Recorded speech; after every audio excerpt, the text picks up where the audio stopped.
عقل مندوں کے لیے ایک زبردست مثال. ہم تربوز خریدتے ہیں، واٹر میلن. مثال کے طور پہ 5 کلو کا ایک تربوز ہم نے خریدا، اور جب اسے کھانے لگتے ہیں تو پہلے اس کا چھلکا اتارتے ہیں نا. 5 کلو میں سے کم از کم 1 کلو کا تو چھلکا نکل جاتا ہوگا، یعنی آلموسٹ 20%، 20% تو کم ہو جاتا ہے. مگر کیا کبھی ہمیں افسوس ہوتا ہے اس کا؟ کہ ہم سوچتے ہیں کہ ہم نے تو تربوز چھلکے کے ساتھ خریدا، چلو آج چھلکے کے ساتھ ہی کھا لیتے ہیں. ایسا نہیں کرتے نا.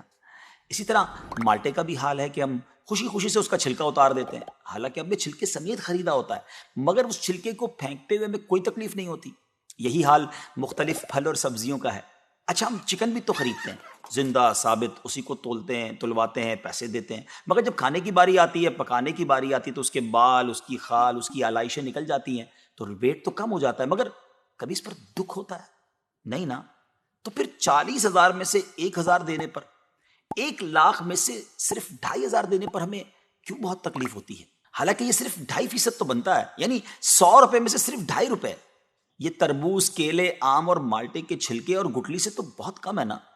اسی تو زکوٰۃ فرمایا گیا. ہاں، ایک اور بات، سال میں ایک ہی بار دینا ہوتا ہے. مالٹے کا، تربوز کا تو ہر بار چھلکا اتارنا ہوتا ہے نا. یہ 100 روپے میں سے 2.5 روپے یا 1,00,000 میں سے 2,500 روپے سال میں ایک ہی بار دینا ہوتا ہے، اور اسی کو زکوٰۃ کہا گیا. کیا برکت والا کام ہے یہ. مال بھی پاک، ایمان بھی پاک، دل اور جسم بھی پاک، اور معاشرہ بھی خوشحال. اتنی معمولی رقم، یعنی 40 روپے میں سے صرف 1 روپے، اور فائدے کتنے زیادہ، اجر کتنا زیادہ، برکت کتنی زیادہ. تو اب اپنی زکوٰۃ ہم نے پوری دینی ہے.